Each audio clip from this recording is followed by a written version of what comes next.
সম্মানিত দর্শক এবং শ্রোতাবৃন্দ, আমি ডক্টর আবুল কাশেম মোহাম্মদ মাহবুবুল্লাহ যশোরী বাংলাদেশি সেবা পার্টির পক্ষ থেকে আপনাদের সকলকে জানাই আসসালামু আলাইকুম রহমতুল্লাহ।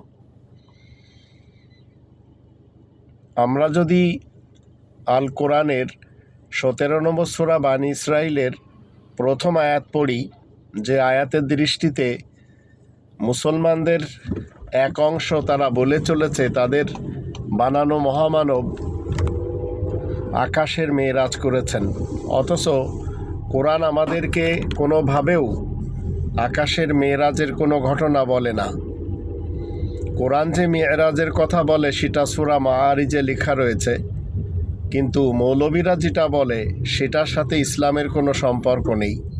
আল্লাহ বলেন, বিসমিল্লাহির রহমানির রহিম, সুবহানাল্লাযী আসরা বিআবদিহি লাইলাম মিনাল মাসজিদিল হারাম ইলাল মাসজিদিল আকসা আল্লাযী বারাকনা হাওলাহু লিনুরিয়াহু মিন আয়াতিনা ইন্নাহু হুয়াস সামিউল বাসীর।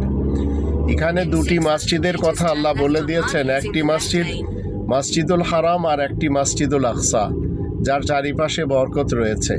তো মক্কা থেকে মদিনায় যাওয়ার ঘটনা এখানে বলা হচ্ছে, এখানে আকাশের কোনো মেরাজের ঘটনা আল্লাহ তাআলা বলেননি।